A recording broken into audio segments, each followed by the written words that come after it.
तो रुद्राक्ष इसमें तो नहीं लिखा, लेकिन हमने सुना है नहीं पहनना चाहिए, क्योंकि रुद्राक्ष व्यक्ति पहनता कहां तक है? हृदय तक। और माताओं का हृदय बहुत कोमल होता है।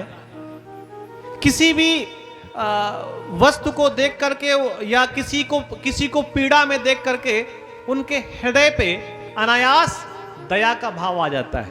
ये माताओं का गुण होता है। बच्चे को डांट तो देंगी, लेकिन तत्काल आप डांटे तो कोई समस्या नहीं है, आप मारे तो कोई समस्या नहीं है। वो पड़ोसी थोड़ा भी कुछ कर दे तो एकदम से तुमने कैसे कह दिया, मैं कुछ कर सकती हूं, मैं कुछ भी कर लूं।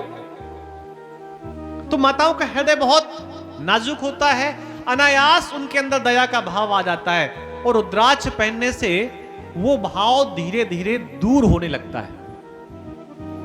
इसलिए उसको हृदय तक नहीं पहनना चाहिए। और बाकी संत महात्माओं को देख करके आप उसका अनुसरण न करें।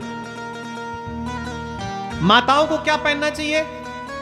जो भी चाहे वो पहने, लेकिन कंठी सबको पहननी चाहिए। कंठी का मतलब होता है, कंठी कहां तक होती है?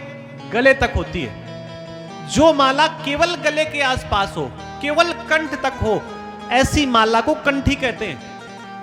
और तुलसा की माला आप पहन सकते हैं बराबर,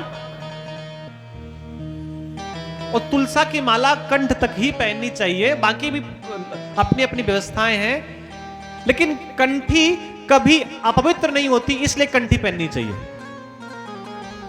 आपने अपने हाथ पे कुछ बांध रखा है, हाथ पे कलावा बांध रखा है, अनंत चौदस का धागा बांध रखा है, और किसी की सैया में चले गए या किसी के यहां नया बालक हुआ उसमें चले गए, तो वापस आने के बाद उसे काट देते हैं। हमारे यहां ये होता था, आज भी होता है। आप गए किसी के यहां, किसी के मृत्यु में सम्मिलित होने, किसी के यहां किसी के प्राण छूट गए, तो वापस आने के बाद जनेऊ परिवर्तित करिए। कलावा बांध रखा है उसको काट दीजिए, दूसरा पहनिए।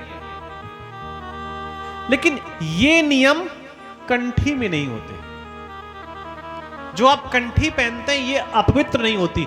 टूट गई है, छूट गई है, कहीं खो गई है, अलग मतलब है। अन्यथा जन्ना सोच और मरना सोच। किसी के यहां बालक का जन्म हुआ है या किसी के प्राण निकल गए हैं, वहां पर यह कंठी अपवित्र नहीं होती।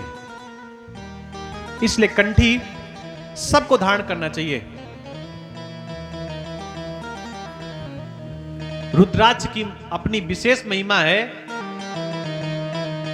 और हम लोग धीरे धीरे भगवान शिव के द्वितीय रुद्र संहिता में पहुंच चुके हैं। और इस प्रकार 7 संहिताएं हैं। एक संहिता की थोड़ी चर्चा हो चुकी है।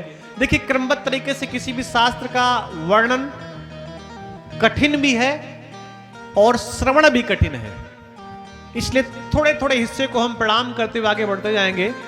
शिव पुराण की कथा विशेष रूप से इसलिए होती है कि मनोकामनाओं की पूर्ति हो सके, और मनोकामनाओं की पूर्ति कथा श्रवण और पूजन से होती है।